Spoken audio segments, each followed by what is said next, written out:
السلام علیکم ورحمۃ اللہ وبرکاتہ۔ وعلیکم السلام ورحمۃ اللہ وبرکاتہ۔ کیسے حال ہے سب کے؟ الحمدللہ الحمدللہ۔ روزہ کیسا گیا روزہ؟ الحمدللہ الحمدللہ، اللہ قبول کرے۔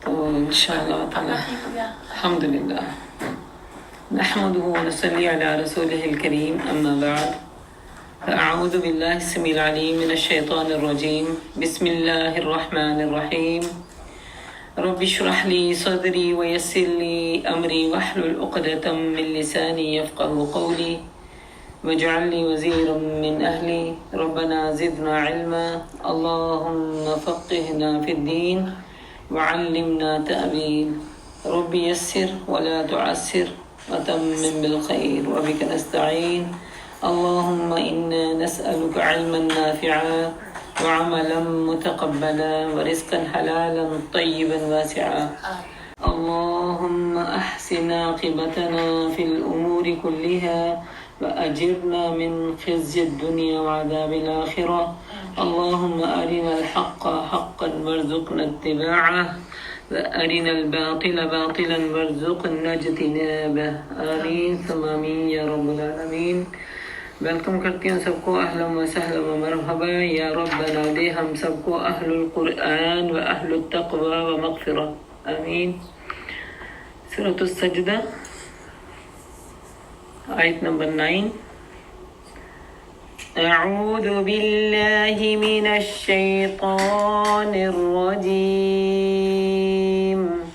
اعوذ باللہ من الشیطان الرجیم، بسم اللہ الرحمن الرحیم، بسم اللہ الرحمن الرحیم، ثم سواه ونفخ فيه من روحه وجعل لكم السمع والأبصار والأفئدة، ثم سواه ونفخ فيه من روحه وجعل لكم السمع والأبصار والأفئدة والأفئدة نوعا، ٹھیک ہے۔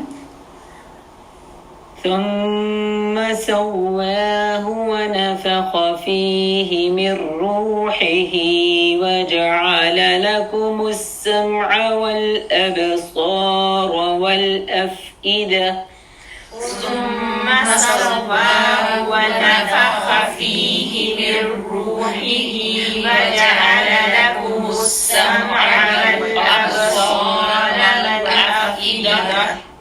ابھی بھی حمزہ کے بعد عین میں جاری ہے، ٹھیک رکھیں اس کو، پھر سے لائیے۔ ثم ثم سواه ونفخ فيه من روحه وجعل لكم السمع والأبصار والأفئدة۔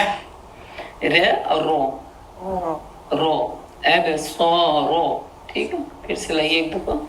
ثم سواه ونفخ فيه من روحه وجعل لكم السمع والأبصار والأفئدة، قليلا ما تشكرون، قليلا ما تشكرون، قليلا ما تشكرون، قليلا ما تشكرون۔ بارك الله لي ولكم۔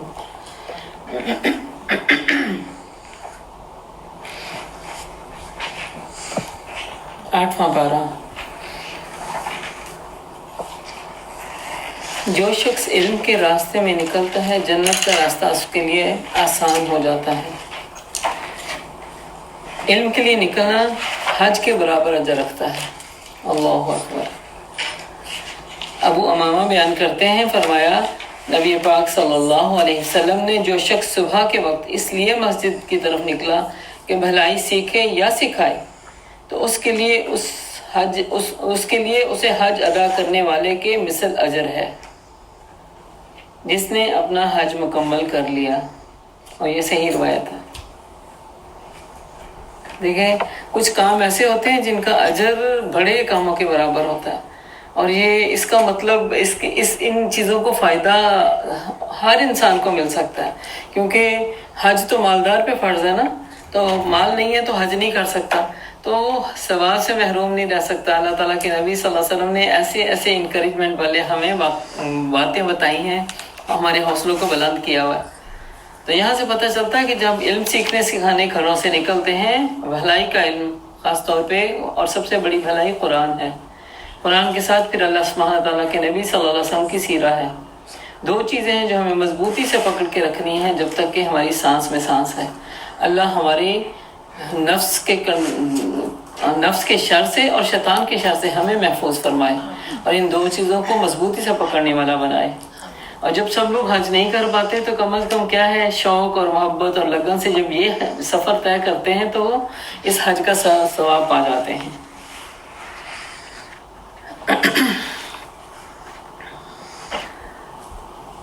اعوذ باللہ من الشیطان الرجیم، بسم اللہ الرحمن الرحیم۔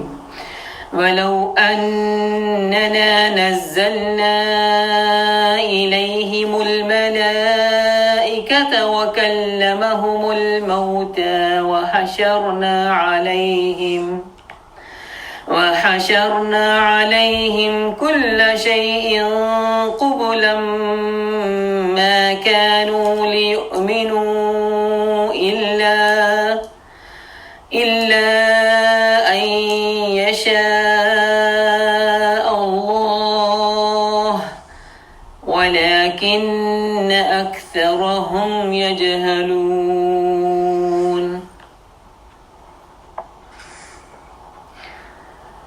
اگر ہم فرشتے بھی ان پر نازل کر دیتے اور مردے ان سے باتیں کرتے تو دنیا بھر کی چیزوں کو ہم ان کی آنکھوں کے سامنے جمع بھی کر دیتے، تب بھی ایمان نہیں لانے والے تھے، اللہ یہ کہ مشیت الہی یہی ہو کہ مہمان لے کے آئیں، مگر اکثر لوگ جہالت کی باتیں کرتے ہیں، نادانی کی باتیں کرتے ہیں۔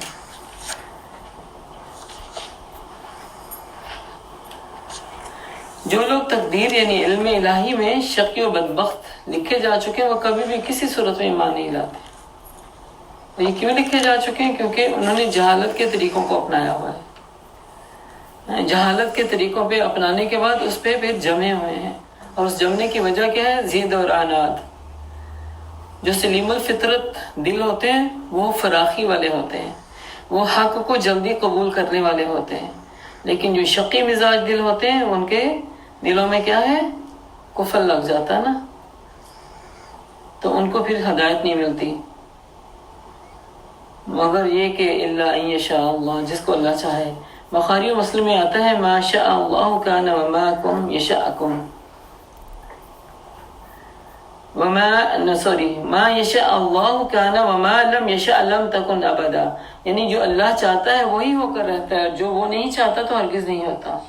عبداللہ بن مسعود رضی اللہ عنہ سے مروی ہے کہ نبی پاک صلی اللہ علیہ وسلم نے فرمایا، جب ماں کے رحم میں بچہ 120 دن کا تیار ہو جاتا ہے تو اللہ کے علم ازلی کے مطابق فرشتہ لکھ لیتا ہے کہ بڑا ہو کر یہ بچہ نیک ہوگا یا بد ہوگا۔ اللہ اکبر۔ کسی بزرگ کے پاس ایک انسان اپنے بچے کی ولادت کے فوراً بعد گیا کہ میں اس کی تربیت کیسے کروں، مجھے کچھ ٹپس دے دیجئے۔ تو بزرگ نے پتہ کیا کہا تھا؟ میاں تو نے آنے میں دیر کر دی، بچہ ابھی پیدا ہوا ہے اور وہ گئے ہیں بزرگ سے ایڈوائز لینے، تو انہوں نے کہا میاں تو نے آنے میں دیر کر دی۔ دیر کیسے؟ کہ جب تو نے شادی کرنی تھی اس سے پہلے تیری تیاری اور تیری دعائیں شروع ہو جانی چاہیے تھی کہ تجھے بیوی ایسے ملے جس کے بطن سے نیک اولاد بنے، اور پھر تیرا نطفہ اندر نہیں گیا کہ تجھے دعائیں شروع ہو جانی چاہیے تھی۔ تو ہم سب کو بھی خیال رکھنا چاہیے، جب ہمارا وقت تو گزر گیا، اپنے بچوں کے لیے کم از کم جب ایسی کوئی چیزیں پریگننسیاں ٹھہرتی ہیں یا شادیاں ہوتی ہیں تو ہم بھی اپنے پیرنٹ ہونے کا حق ادا کریں کہ ان کے لیے دعائیں کرتے رہا کریں، اور اپنے بچوں کو بھی انکریج کریں، کیونکہ بہت ساری چیزیں دیکھیں جب تک ریمائنڈر ملتے نہیں ہیں نا بھول جاتے ہیں انسان۔ تو یہ یاد رکھنا چاہیے کہ دعائیں ہماری تقدیروں کو بدلنے کا ذریعہ بن سکتی ہیں. اب روح پھونکی جاتی ہے، پھر اس کے بعد اس جو اللہ تعالیٰ نے رحم میں ٹھہرایا تھا اسی طرح، اور پھر ذرا اس کی تقدیر بھی لکھی جا چکی ہوتی ہے. اسی طرح علی رضی اللہ عنہ نے نبی پاک صلی اللہ علیہ وسلم سے پوچھا اور فرمایا کہ جو لوگ اللہ تعالیٰ کے علم ازلی میں نیک ٹھہر چکے ہوتے ہیں ان کے دل ہمیشہ نیک کاموں کا ارادہ اور اللہ کی طرف اللہ کی طرف رجوع کرنے والا ہوتا ہے. نیک کاموں کا ارادہ بھی رکھتے ہیں اور اللہ کی طرف رجوع کرنے والے بھی ہوتے ہیں، اور جس سے نیک کام کرنا پھر آسان ہو جاتے ہیں. اسی لیے ہم دیکھتے ہیں نا کچھ لوگوں کو نیکیاں کرنی آسان ہو جاتی ہیں، کچھ لوگوں کو نیکیاں کرنی بہت مشکل لگتی ہیں اور وہ اس مشکل سے بچ کے ڈر کے بھاگ جاتے ہیں، پھر نہیں کرنا نہیں چاہتے ہیں. اور مگر جو بد ٹھہرتا ہے اس کا دل نیک کام کی طرف مائل ہی نہیں ہوتا، پھر وہ بدی، کفر، شرک اور بدعت میں مصروف ہو رہتا ہے. ایسے میں پھر قرآن یا حدیث ان کے دلوں پہ کچھ اثر نہیں ہوتا. اور مشرکین مکہ اور منکرین حق کے سامنے جیسے بڑے بڑے واقعات بھی پیش آئے، معراج کا واقعہ پیش آیا لیکن انہوں نے اس کا مذاق بنایا، شق القمر کا واقعہ پیش آیا، انہوں نے اس کا مذاق بنایا، ایسے معجزوں کو جادو اور سحر اور اس طرح کی باتیں جھوٹ کہہ کے جھٹلا دیا. اس سے پتہ چلتا ہے کہ قرآن و حدیث کے سے کوئی بھی جب حکم ثابت ہو جاتا ہے نا تو نہ ماننے والے اور عمل کرنے والوں کا فرق نظر آنے لگتا ہے. نہ ماننے والے شرطیں لگانے لگتے ہیں اور ماننے والے جو ہے بلا چون و چرا وہ اس کو قبول کرتے ہیں اور عمل کی فکر میں پڑ جاتے ہیں اور عمل کرنے کا سوچنے لگتے ہیں. ترمذی میں آیا ہے اللہ کے نبی صلی اللہ علیہ وسلم نے فرمایا دعا سے تقدیر بدل سکتی ہے اور نیکی سے عمر بڑھتی ہے، اس لیے دعاؤں کو کثرت سے ہمیں کرتے رہنا چاہیے. یا اللہ بری تقدیر ہمارے حق میں اگر لکھی جا چکی ہے جو غفلت اور جہالت کی وجہ سے، اللہ اس کو تو اپنے کلمہ حق سے اس کو مٹا دے اور نئی تقدیر میں ہمارے لیے نیکی اور اپنی رحمت اور ہدایت کے ذریعے جو ہے وہ تمام فرما دے. ہماری اولادوں کے حق میں بھی یہ فیصلے فرما. پھر ایک اور روایت سے جیسے پتہ چلتا ہے نا کہ اگر ہم نے اپنی عمر اور رزق میں برکت چاہنی ہے تو کیا کرنا چاہیے؟ صلہ رحمی کرنی چاہیے. تو جہالت 3 طرح کی ہوتی ہے. نمبر 1 علم سے دوری، کہ سیکھتے ہی نہیں، سیکھنا بھی نہیں چاہتے. تو پھر کیسے انسان، جب علم پہلا سورس ہے نا، کچھ دیکھ کے انسان حاصل کرتا ہے اس علم کو، کچھ سن کے انسان حاصل کرتا ہے اس علم کو، اور پھر اس کا جو منبع ہے یا اس کی جگہ ہے وہ کیا ہے؟ دل. اس دل میں جب تک وہ چیز جاتی نہیں ہے وہ عمل کی دنیا نہیں بنتی. اسی لیے پیارے نبی صلی اللہ علیہ وسلم نے فرمایا تھا نا کہ آخری زمان کچھ لوگ، کثیر لوگ ایسے ہوں گے جو ان کا قرآن حلق سے نیچے نہیں جائے گا. حالانکہ بہت اچھے قرہ ہوں گے، بہت اچھے پڑھنے والے ہوں گے، بہت اچھے اس کو سمجھنے والے ہوں گے. تو اللہ نہ کرے ایسے بدبخت لوگوں میں ہمارا شمار ہو. پھر دوسرا نمبر ہے کہ کسی چیز کے بارے میں غلط اعتقاد رکھنا. پہلے سے عقیدہ جو ہے نا اس کے بارے میں تھوڑا سا غلط سیٹ کیا ہوا ہے، تو پھر یہ بھی جہالت کے کاموں سے.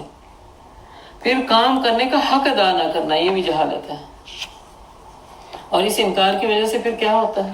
اس جہالت کی وجہ سے کیا ہوتا ہے؟ دلوں میں سختی آنے لگتی ہے، جس کی ہمیشہ ہمیں اللہ کی پناہ چاہیے کہ اللہ ہمارے دلوں کو سخت ہونے سے بچانا. دل نرم ہے نا تو یہ بہت بڑی رحمت ہے.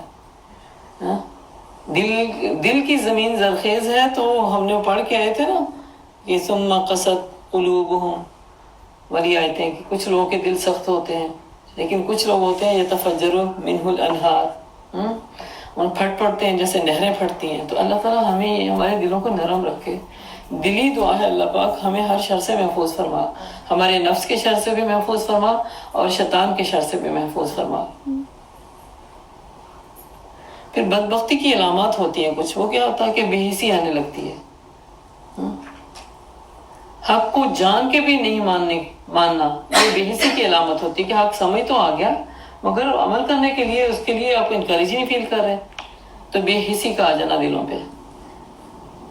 پھر گناہوں کی کثرت کی وجہ سے دل سخت ہوتے ہیں. اپنی زندگی کا مجھے اور آپ کو، ہم سب کو جائزہ لیتے رہنا چاہیے. اور گناہوں کے بھی لیول ہوتے ہیں نا. کچھ لوگوں کے لیے ہو سکتا ہے بڑے گناہ بھی معمولی ہو، کیونکہ ان کے پاس کچھ علم ہی نہیں ہے، کچھ جاہل ہیں، بے بہرا ہیں، لیکن علم والوں کی تو چھوٹی چھوٹی غلطیاں بھی اللہ کے ہاں گناہ بن جاتی ہیں۔ ان کی زبان سے نکلے ہوئے الفاظ جو انہوں نے بن سوچے سمجھے نکال دیے، اور ایسی باتیں جو نفس کی شرارت کی وجہ سے کچھ ہو گئی، بھلاوے میں ہوگی، تو یقیناً اللہ معاف کرنے والا ہے۔ تو میں دل سے دعا کرتی ہوں اس محفل میں اللہ تعالیٰ سے جہاں تک ہم جب پہنچے، اگر ہم سے کوئی غلط بیانی ہوگی تو اللہ ہمیں معاف فرما دے اور اس کو ہمارے سینوں سے ہٹا دے، اور جو حق کہا ہے یقیناً اس کی توفیق سے ہوا ہے اور اس کو وہ قبول فرما لے۔ تو دلوں کی سختی کا سبب گناہوں کی کثرت بھی ہوتی ہے، حق کا انکار بھی اور اللہ کی نافرمانی بھی، سچائی کو دیکھ کر جھٹلانا بھی دلوں کو سخت کر دیتا ہے، اور ضد اور ہٹ درمی بھی دلوں کو سخت کرنے کا ذریعہ بن جاتی ہے۔ بڑے بڑے معجزے دیکھ کر بھی انسان نہیں پگھلتا۔ پھر جس انسان نے میں نہ مانوں کی ٹھان لی ہو نا، اس کو بڑی بڑی حقیقتیں بھی سمجھنے نظر آ جائیں تو وہ نہیں مانتا۔ تو اللہ تعالیٰ ہم سب کو ان دل کی سختیوں سے بچا کے رکھے۔ وَكَذَلِكَ جَعَلْنَا لِكُلِّ نَبِيٍّ عَدُوًّا شَيَاطِينَ الْإِنسِ، ہم نے تو اسی طرح ہمیشہ شیطان انسانوں اور شیطان جنوں کو ہر نبی کا دشمن بنایا، جو ایک دوسرے پر خوش آئند باتیں دھوکے اور فریب کے طور پر القاء کرتے رہتے ہیں۔ نبی کا دشمن تو ہم تو چیز ہی کوئی نہیں ہے، جن کی حق کی گارنٹی اللہ سبحانہ تعالیٰ نے ان پہ ثابت رکھی ہے، جو معصومین ہوتے ہیں۔ اور ہم بعض اوقات دل برداشتہ ہو جاتے ہیں نا کہ ہم کر تو ٹھیک رہے تھے، لوگ ہمارے مخالف پتہ نہیں کیوں ہو رہے ہیں۔ تو دراصل وہ ہمارے ساتھ دشمنی نہیں ہوتی ہے، اللہ کے کلام کے ساتھ دشمنی ہوتی ہے۔ جس طرح نبی پاک صلی اللہ علیہ وسلم کو پیچھے کہا گیا تھا نا کہ یہ نبی آپ دل چھوٹا نہ کریں، یہ آپ کے ساتھ نہیں ضدیں کر رہے، اصل میں ان کو اللہ کے ساتھ ضد ہے۔ تو عام طور پہ ہوتا کیا ہے کہ اللہ سبحانہ تعالیٰ نے لوگوں کو اپنے دین کا پیغام اپنے نبیوں کے ذریعے پہنچانا ہوتا ہے، لیکن ہر دور میں ایسا آیا ہے، ایسا ہوتا رہا ہے، اور ہم نے پیچھے واقعات بھی سنے اور آگے بھی پڑھیں گے کہ جب بھی حق کا پیغام لوگوں کو پہنچایا گیا نبیوں کے ذریعے تو اپنے ہی لوگ سب سے پہلے دشمن ہو گئے، قریبی لوگ ہی دشمن ہو گئے۔ کیوں؟ وہ دشمنی کی وجہ کیا ہوتی ہے کہ ان کے اپنے مفادات پر زد پڑ رہی ہوتی ہے، ان پہ ضرب لگ رہی ہوتی ہے۔ لہٰذا ان میں سے بعض نے رسولوں کو دین کی طرف بلانے کی مخالفت میں ایک قائدانہ کردار ادا کیا، یعنی صحیح جم کے کہتے ہیں نا، مخالفت برائے مخالفت کرنے کا ٹھان لیا، اور ایسے شوشے نکالے دعوت دین کو شک کی وجہ سے بیکار ثابت کرنے کے لیے کہ اللہ کے دین کو کمتر بنانے کے لیے کیسی کیسی باتیں اور بے حقیقت چیزیں جو ہیں وہ گھڑی جائیں تاکہ اللہ کا دین اور اللہ کے بندوں کے دلوں پر اثر نہ کر سکے، اور جس سے لوگ جو ہے وہ دل کے شعبے میں مبتلا رہیں۔ ہم سب کو پتہ ہے نا، دل کا جو شک ہے نا، وہ اگر دل میں رائی کے دانے کے برابر بھی موجود ہے تو اللہ کے دین سے ہم کلی طور پہ فائدہ نہیں اٹھا سکتے۔ ابن جریر نے بتایا بزرگ سے روایت کرتے ہوئے کہا کہ نبی پاک صلی اللہ علیہ وسلم کی مجلس میں شریک ہوا ایک لمبی مجلس، میں شریک ہوں اور ایک لمبی مجلس تھی۔ آپ صلی اللہ علیہ وسلم نے فرمایا، اے ابو ذر، کیا تم نے نماز پڑھ لی ہے؟ میں نے کہا، اے اللہ کے رسول صلی اللہ علیہ وسلم، نہیں۔ آپ نے فرمایا، اٹھو اور 2 رکعت نماز پڑھو۔ یہ جیسے مسجد میں ہوتے ہیں نا، مسجدوں میں مجلس لگ رہی ہوتی ہے، اللہ کے نبی صلی اللہ علیہ وسلم وہاں پہ دین کو کوئی سبق سکھا رہے تھے، تو کیا ہوا پھر کہ وہ آ کے جلدی سے بیٹھ گئے ہوں گے مسجد میں، تو کہا کہ اپنی بات کو روکتے ہوئے کہا کہ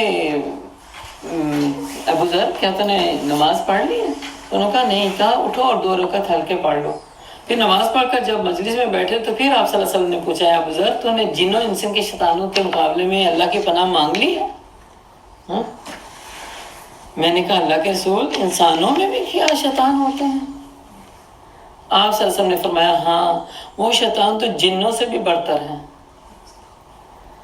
کیونکہ جب کسی محفل میں وسوسوں اور دھوکوں سے بچنے کے لیے تعوذ پڑھی جاتی ہے، اللہ کی پناہ لی جاتی ہے، تو شیطان تو بھاگ جاتا ہے، مگر جو انسانی دشمن ہے وہ بھاگتا نہیں ہے، وہ آپ کو گڑھے میں گرانے کے لیے پیچھے لگا رہتا ہے۔ لا حول ولا قوت۔ تو اللہ سبحانہ تعالیٰ سے دعا ہے اللہ ایسے انسانی دشمنوں سے، شیطانی دشمنوں سے بچا کے رکھے، اور یہ شیطانوں سے بڑھ کر شیطانی کردار ادا کرتے ہیں۔ ان کی پہچان کیا ہوتی ہے؟ وہ لوگوں کے سامنے حق کی دعوت کو مان کرنے کے لیے اور قرآن اور اللہ کے رسول کے بارے میں ایسی ایسی باتیں بنانے لگتے ہیں جس سے لوگ دین کے بارے میں منتشر ہو جائیں اور دین سے بدظن ہونے لگیں، یا پھر جو بھی شخص دین کی باتیں بتا رہا ہو اس کے بارے میں ایسی ایسی باتیں کرنے لگتے ہیں، اس کی کریکٹر اساسینیشن کرنے لگتے ہیں۔ دیکھیں ہدایت تو اللہ کے ہاتھ میں ہے نا، پاسٹ تو کسی کے پاس پہ اللہ نے جج کرنا ہے بھلا، ہے نا؟ یہ تو اللہ کی عنایت ہوتی ہے کہ نبیوں کو وہ شروع سے معصوم رکھتا ہے، لیکن ہم سب انسان ہیں اور غلطی اور خطاؤں کے پتلے ہیں۔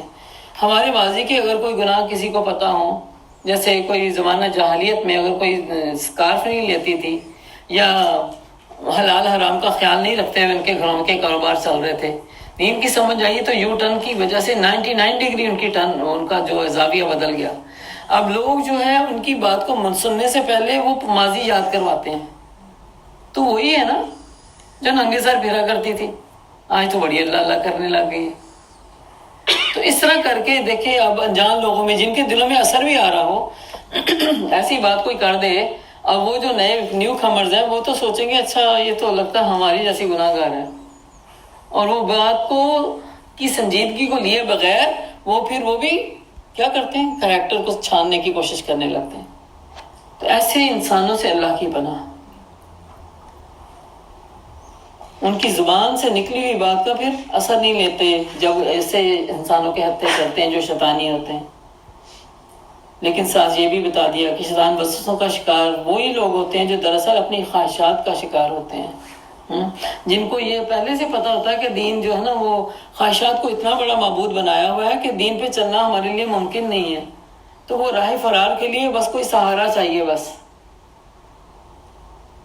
اللہ تعالیٰ سورۃ حج میں بھی کہتے ہیں وَمِنَ النَّاسِ مَن يَعْبُدُ اللَّهَ عَلَى حَرْفٍ، کہ کچھ لوگ عبادت کرتے ہیں جس کنارے پہ کھڑے ہو کے، خیر ملی تو کھڑے رہیں گے، شر ملی تو جمپ ماریں گے دوسری طرف ہو جائیں گے۔ تو ایسے لوگوں کو دراصل کیا ہے کہ ایک تو خواہشات کی پیروی ہے، دوسرا ان کا آخرت پہ ایمان نہیں ہے، عقیدہ ان کا کمزور ہے، اور آخرت پہ سب سے بڑی مکہ میں جو یہ مکی صورتیں جو ہوتی ہیں نا، مکہ میں جب سب سے جو بڑی ان کو ٹونٹ مل رہی تھی نا، ایک تو توحید کے اوپر کھڑے ہونے کے لیے ان کو چبھن ہو رہی تھی کہ یہ 365 چھوٹے ہیں اور ایک بڑا ہے، یہ کیسے ہو سکتا ہے۔ وہ ان کی عقلیں ایسی بوندی ہو گئی تھی وہ کاؤنٹنگ میں پڑے رہے، جس طرح کہتے ہیں نا 362 اگر وہ روپے ہوں اور ایک کے مقابلے میں کاؤنٹ کرے تو بندے کو سمجھ آتی ہے نا۔ تو اب رب کی وحدانیت کو اس لیول پہ کاؤنٹ کر رہے ہوں، اس لیول پہ دیکھ رہے ہیں، 365 کے بت یا 362 جو بھی کاؤنٹنگ ہے ان کے حساب سے رکھی گئی تھی، اور اس کو چھوٹا سمجھتے ہوئے ان کو ان سے نہیں نکل رہے، اور دوسرا ان کو یہ ماننا بہت مشکل لگ رہا تھا کہ اس دنیا کے بعد بھی اگلی کوئی دنیا ہے۔ تو اس لیے اللہ تعالیٰ کہتے ہیں کہ جنہوں نے خواہشات کو اپنا معبود بنا لیا دراصل وہ اپنے نفس کے بندے ہیں۔ ان کے اندر دو کمزوریاں سختی سے پائی جاتی ہیں، ایک عقیدے کی کمزوری، توحید کی کمزوری، اور دوسرا آخرت کی کمزوری۔ دیکھیں ہم مومن ہیں، مومن کا جو شعار ہے نا وہ اپنے ایمان کو سنبھالنے کے لیے، یقینی علم بنانے کے لیے آخرت پہ اپنا نگاہ رکھنے کی ضرورت ہے۔ مومن تو آج کو جیتا ہے اپنی آخرت کو سامنے رکھ کے، وہ ایسا نہیں ہوتا کہ آخرت سے وہ لاپرواہ ہو جائے اور پھر وہ صبح سے شام تک دن گزارے۔ اللہ تعالیٰ یہ شعوری امان ہمارے مقدر میں کر دے، ہم ایک ایک منٹ کا حساب اپنے آخرت کے لیے لینے والے ہو جائیں تاکہ ہماری زندگی سنور جائے۔ آسان ہوتی ہے اس لیے اس پہ چلنا سب کو بڑا آسان لگ رہا ہوتا ہے، اس میں تو کوئی آپ کو پیچھے سے دھکا بھی نہیں چاہیے، کوئی ساتھ بھی نہیں چاہیے، انسان چاہتا ہے کہ اس میں بس بے لگام ہو کے بھاگتا رہے، لیکن نیکی کو اویل کرنا کیا ہوتا ہے، مشکل کام ہوتا ہے، اور یہ مشکل تبھی آسان ہوتی ہے جب دل مسخر ہو جائے اور جب لوگوں کا ساتھ مل جائے، اپنے سے زیادہ اچھے لوگوں کا ساتھ مل جائے اور انسان اس ساتھ کو ڈھونڈنے کے لیے چل پڑے۔ تو یہاں پہ بتایا کہ ہم نے جب بھی نبی کو بھیجا دنیا میں تو اس نبی کا دشمن انسانوں اور جنوں میں سے بنایا، جو ایک دوسرے کے لیے تو خوشائند باتیں، دھوکے یعنی فریب کے طور پر القاء کرتے رہتے ہیں۔ یہاں پہ ایک بہت بڑی اور بات بھی پتہ چلتی ہے کہ جب انسان خاص طور پہ لاپرواہی کی زندگی گزار رہا ہے تو اس کو تو شیطان کو اتنا ایکٹیو ہونے کی ضرورت نہیں ہے. اسے پتہ ہے کہ یہ سنا سنایا دین ہے اس کے پاس. جو ہی وہ قرآن کی طرف آتا ہے نا تو اس کو 100 طرح کے وسوسے دلاتا ہے. وہ سرگرم عمل ہو جاتا ہے. اسی لیے اللہ سبحانہ تعالیٰ نے فرماتے ہیں نا جب بھی تم قرآن کی طرف آؤ تو تعوذ پہلے پڑھو, دل سے تعوذ پڑھو, اور بلا وجہ یہ وسوسوں کو بھی دور کرنے والا کہ جب باوجود پڑھنے کے نفس کا جو کہتے ہیں نا بار چلتا رہا ہے اور یہی حال ہماری نمازوں میں بھی ہوتا ہے. نماز سے دوری میں بیٹھے ہوئے تو دیکھیں کبھی بھی دنیا کا کام کرتے ہوئے کبھی دماغ دو راہوں پہ چلتا ہے, نہیں چلتا. ہم دنیا کا کوئی بھی کام کر رہے ہو نا, کبھی کوئی ڈاکومنٹری دیکھ رہے ہوں چلے, یا حلال چیزوں میں بھی کوئی چیز دیکھ رہے ہیں تو ہمارا فل اٹینشن ادھر ہوتی ہے. لیکن اللہ کا کام کرنے لگتے ہیں تو ذہن کو فوراً 2-4 حصوں میں بانٹ دیتا ہے وہ. چاہتے ہوئے بھی انسان جو ہے اس سے خلاصی نہیں پا رہا ہوتا. لا حول ولا قوت. اور ایسے کمزوری ہے ہمارے اوپر یہ نفس کی اور ہمارے دلوں کی. اللہ تعالیٰ اس سے ہمیں نکال دے, بس ہمیں بچا دے. جب تک ہم شعوری طور پہ نہیں سوچیں گے ہم کیسے نکل سکتے ہیں. تو قرآن میں ایک اور جگہ بھی اللہ پاک فرماتے ہیں نا کہ مجرموں کو ہم ایمان والوں کا دشمن بنا دیتے ہیں, کہ جو جتنا کڑا مجرم ہوتا ہے نا اتنا سخت دشمن بن جاتا ہے ایمان والوں کا. اور یہ بھی انسانی شیطانی دشمنی ہے انسان کے نام پہ. حق کے خلاف بھی باتیں کرنا ان کا مشن بن جاتا ہے. ابن عباس رضی اللہ کا قول ہے کہ ہر سرکش اور نافرمان شیطان کہلاتا ہے. جو بھی دنیا میں انسانوں میں کوئی سرکش ہو یا نافرمان ہو وہ شیطان ہے. پھر ایسے لوگ مل کے جھوٹ کا پورا پروپیگنڈا بناتے ہیں, پورا نیٹ ورک قائم کرتے ہیں. جیسے کسی کو آپ نے ڈاؤن کرنا ہو نا تو پہلے سے پلاننگ کر کے آتے ہیں. کہا جس کو ہم نے کہنا کہ تو بڑی بیمار ہی لگ رہی ہے, تیری بات میں آج وزن ہی نہیں ہے, اور دوسری بھی اس کی تائید کر دے, تیسری بھی اس کی تائید کر دے, وہ بندہ تو سوچے گا واقعی آج کچھ ہے گڑبڑ. وہ جو آپ کے پاس ایک اسٹرینتھ تھی نا اللہ کی بات کو, حقانیت کو واضح کرنے کے لیے, وہ کیا ہوتا ہے وہ ڈاؤن ہونے لگتی ہے نا, کیونکہ سب نے ایک ہی بولی بول دی. تو انسان چونکہ یہ اثرات لیتا ہے, ظاہر کے اوپر کے اثرات لیتا ہے, پتھر نہیں ہے نا تو اس پہ پڑتے ہیں.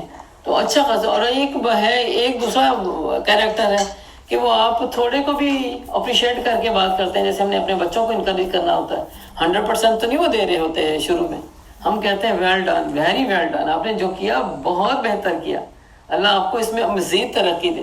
اب کیا ہے وہ غلطی پہ, اب بیچارہ اگر وہ اس کو اپنی غلطی خود بھی دکھ رہی ہے اس بچے کو, تو وہ اس غلطی پہ پھر ایسا نہیں ہوتا کہ اپنے آپ کو ڈاؤن فیل کرے, کیونکہ آپ کو اس کو ایک انکریجمنٹ مل جاتی ہے. تو یہاں پہ جب دین کا کام کرنا ہوتا ہے تو یہ یاد رکھنا چاہیے ہم سب کو کہ ہمارے سب سے جو سخت دشمن ہے نا, ایک تو شیطان ہے اور دوسرا ایسے لوگ بھی ہیں. اور شیطان اگلا کام پتہ کیا کرتا ہے, جس میں اس کا وار نہیں نہ چلتا, وہ لوگوں کے لوگوں سے کام لیتا ہے. ایسے لوگوں کو اپنا ہتھیار بناتا ہے جو آلریڈی اس کے اعلیٰ کار ہوتے ہیں. ان کے دلوں میں جا کے وسوسے ڈالتا ہے, ان کے دلوں میں جا کے بدگمانیاں ڈالتا ہے اس شخص کے بارے میں جس شخص کے بارے میں بات ہو رہی ہوتی تھی, جس پہ اس کا ڈائریکٹ وار نہیں چلا. کیونکہ اللہ تعالیٰ نے اس کو اتنا طاقت نہیں دی ہمارے اوپر مسلط کرنے کی. وہ اس نے اللہ تعالیٰ سے جو وعدہ لیا ہوا ہے, لیکن اللہ نے یہ بھی ساتھ کہا تھا ان لیس علیک عبادی, کہ تیرا وار جو ہے میری بندوں پہ نہیں چلے گا, کہ میرے بندوں پہ تیرا وار نہیں چلے گا. تو اللہ ہمیں اپنے بندے بنا لے. تو وہ جب دین پہ انسان کام کرنے لگتا ہے نا, سب سے پہلے اس کو اسلام کی سختیوں اور اس کے بارے میں وسوسے دلائے گا. دیکھو سوچو تم کر نہیں سکتی, آج تو جوش میں کر رہی ہو نا, کل تک تم پوری نہیں کر سکتی, زیادہ گناہ ملے گا تجھے. بہتر ہے ذرا لیول پہ قدم رکھو. اب لیکن انسان کا ایمان اچھا ہے, وہ اس کو کہتا نہیں میں نے اس کی سننی نہیں. پھر اس کے اوپر وہ جہاد کی بات آتی ہے, مائیگریشن کی بات آتی ہے, کیونکہ اسلام جب دین حاصل کرتے ہیں نا تو سب سے پہلے یہ کوششیں اور مائیگریشن ہمارے ساتھ ساتھ چلتی ہیں. برائیاں ہم نے چھوڑنی ہوتی ہیں, نیکیوں کو ہم نے اپنانا ہوتا ہے, یہ مائیگریشن ہماری شروع ہو جاتی ہے. اور اس میں ظاہر جہاد چاہیے ہمیں. اس میں بھی آتا کہ نہیں تم تو نہیں کرنے والی, اور خدا نہ خاصہ کرتے کرتے غلطی ہو جائے تو کیا فائدہ تمہاری نیکیوں کا, تیری تو دعائیں بھی نہیں قبول ہوں گی. کیسے وسوسے دل میں آتے ہیں. وہ ہر طرح انسان کے پیچھے لگا رہتا ہے، اور جب انسان اس میں اس کی نہیں سنتا تو پھر ایسے لوگوں کا سہارا ڈھونڈتا ہے جو اس کے آلریڈی اعلیٰ کار ہوتے ہیں، ان کے دلوں میں جا کے ان کے لیے سازشیں تیار کرواتا ہے کہ دیکھو یہ تو ایسی ہے، یہ تو ویسی ہے۔ اور بعض اوقات ہوتا ہے کہ فیملی ٹرمز ہیں، آپ بہت ساری چیزوں سے واقف ہوتے ہیں، جب فیملی ٹرمز ہوتے ہیں نا آپس میں، تو اب جیسے گھر میں آپ کے بچے ہیں، آپ کو دن رات دیکھ رہے ہیں، اس میں آپ اس طرح کی پوزیشن میں تو نہیں ہوتے کہ ہر حال میں آپ کہتے ہیں نا کہ اس میں آپ ایک گھریلو پوزیشن میں ہوتے ہیں، تو آپ گھریلو پوزیشن میں کبھی آپ تھوڑے سے سست بھی ہو سکتے ہیں، کبھی ایکٹیو بھی ہو سکتے ہیں، کبھی تھک بھی سکتے ہیں، اس بات کو، یا کبھی لا محالہ آپ کسی ایسی چیز میں جا بھی سکتے ہیں جو کہ شرعاً حلال نہیں ہے، جیسے کوئی ایسا دیکھ لیا، کچھ ایسا سن لیا، نہ چاہتے ہوئے بھی پڑ گیا، اب اس بات کو ایشو بنا کے پیش کریں اور ایسے لوگوں کا سہارا لے کے وہ اس کو پھر نشر کریں، تو یہ کتنی بڑی بات ہے۔ کسی بزرگ نے کہا تھا نا کہ میں اللہ سے تو ڈرتا ہوں مگر اللہ کے بعد اس شخص سے ڈرتا ہوں جس کو حیا ہی نہیں ہے، وہ اپنی بے حیائی کی وجہ سے آپ کو کھڑے کھڑے ننگا کر دے، کیسے آپ اس کی زبان پہ کنٹرول کروائیں گے؟ تو ایسے بد چلن بد زبان لوگوں سے اللہ کی پناہ چاہیے، ایسے شیطانی لوگوں سے اللہ کی پناہ چاہیے۔ وَلَوْ شَاءَ رَبُّكَ مَا فَعَلُوهُ فَذَرْهُمْ وَمَا يَفْتَرُونَ، اگر تمہارے رب کی مشیت یہ ہوتی تو ایسا کبھی نہ کرتے، اور وہ کبھی نہ کرتے، ایسا نہ کرے تو وہ کبھی نہ کرتے، یہ کہ اللہ تعالیٰ نے اختیار دیا ہوا نا سب کو، اور اختیار کے اوپر ٹیسٹ ہے، تو اگر اللہ چاہتا تو فرشتوں کی طرح سارے معاملات کو کنٹرول میں رکھتا۔ فرشتے تو کا یہ کمپیوٹر ہے نا، اس میں جو فیڈ کر دیا بس وہی ہے، اس سسٹم کو لے کے چل رہے ہیں اللہ کے، اور ایک رائی کے دانے کے برابر وہ نافرمانی نہیں کرتے، جہاں حکم ملتا ہے وہ کر ڈالنے والے ہوتے ہیں، چاہے جیسا ہی سخت کیوں نہ حکم ہو اور کون سے ہی وقت پہ کیوں نہ حکم ہو، وہ کر ڈالتے ہیں، کیونکہ اللہ تعالیٰ نے ان کو کریٹ ہی ایسے کیا۔ اور ہمیں اگر اشرف المخلوق بنایا ہے، ہمیں اگر اللہ نے اپنا جانشین بنایا ہے، اللہ نے ہمیں اپنا خلیفہ بنایا ہے، تو ہمارے اندر اللہ تعالیٰ نے اپنی اس صفات میں سے جو اختیاری صفات ہوتی ہے وہ اللہ کے پاس تو ہے نا، کن فیکون، وہ جہاں چاہتا ہے اس کو اختیار کرتا ہے، جہاں چاہتا بناتا ہے۔ وہ دنیا میں دیکھے ہمارا ٹیسٹ رکھا ہے کہ دو راہیں بھی دکھا دی، روشنی بھی دکھا دی اور اندھیرا بھی دکھا دیا، ایمان بھی دکھا دیا اور کفر بھی دکھا دیا، حق بھی دکھا دیا اور باطل بھی دکھا دیا۔ تو اللہ تعالیٰ کہتے ہیں اگر ہم پہلے سے ہی چاہتے نا کہ آپ کی دشمنی نہ کرتے تو وہ یہ کبھی نہ کر سکتے، کیونکہ اللہ تعالیٰ نے ان کو ذرا آزمانا تو ہے نا، ہر ایک کو آزمانا ہے۔ اور ہماری آزمائش کیا ہوتی ہے اگر ہم اللہ کے دین پہ کھڑے ہیں کہ ہم کتنے مضبوط ہیں، ایسی باتوں سے کیا پھسل جاتے ہیں، فٹافٹ پٹڑی سے نیچے اتر جائیں گے۔ یاد رکھیے جب بھی اللہ تعالیٰ کی طرف سے ایسی کوئی پریشانی یا اللہ کی طرف سے آ جائے یا بندوں کی طرف سے آ جائے، فوراً سے پہلے ریاکشن جو ہے نا وہ اپنا یہی رکھنا چاہیے کہ اس میں میرا رب مجھے، وہ کہتے ہیں نا صحیح دوربین سے آپ دیکھنے لگ گیا، اب وہ دیکھ رہا ہے کہ میں اس میں اب سٹیپ کیا اٹھا رہی ہوں، کیا کرنے والے کام جو پہلے سے اپنے رب کی رضا کے لیے کر رہی تھی وہ چھوڑ کے بیٹھ گیا ہوں۔ غم میں ہوتا ہے نا انسان، اصل سے بھی نکل جاتا ہے، اور ایسے غم سے اللہ کی پناہ چاہیے، ایسی پریشانی سے اللہ کی پناہ چاہیے جس میں دل جو ہے نا وہ غم زدہ ہو جائے اور اپنے اصل سے ہٹ جائے۔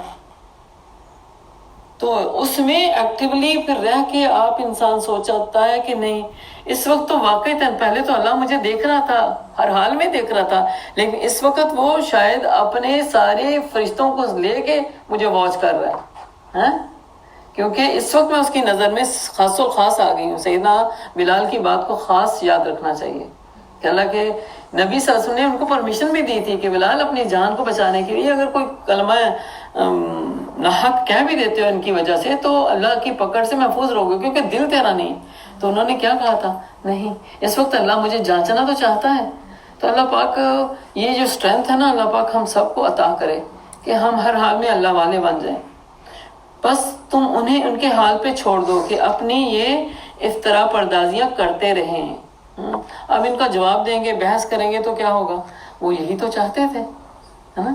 جس انسان نے وہ جیسے کہتے ہیں ریس ہو رہی ہوتی ہے، رننگ کی ریس ہو رہی ہوتی ہے، اس کو اگر جن کو اپنا ہدف لینا ہے جیتنے کے لیے، وہ راستے میں چاہے آپ چیخیں آوازیں دیں، ان کو کچھ نہ کچھ ڈسٹریکٹ کرنے کے لیے جو بھی آپ کو طریقہ اختیار کریں، وہ آپ کی طرف توجہ نہیں رکھیں گے، کیونکہ انہیں پتہ ہے کہ اگر ہم نے تھوڑا سے بھی کان ادھر لگائے تو ہم اپنے مشن سے جاتے رہیں گے۔ تو ایک مومن کا معاملہ ایسا ہی ہونا چاہیے کہ یہ تو کرتے ہیں لیکن تم نے ان کے حال پہ چھوڑ دیں، ان کو بحث کر کے سمجھانا، بجھانا، اپنے حق میں تعویلات کرنا اور ان کو دکھانا کہ دیکھو تم جو سوچ رہی ہو ایسا نہیں ہے، مت کریں، چھوڑ دیں۔ اور اللہ سبحانہ تعالیٰ خود جواب دلواتے ہیں۔ جب آپ اپنے مشن پہ قائم رہتے ہیں، آپ کو نہیں پتا آپ کے ہی حلقے سے ایسے لوگ ہو جاتے ہیں جو ان کو ڈیل کرنے کے لیے کافی ہو جاتے ہیں۔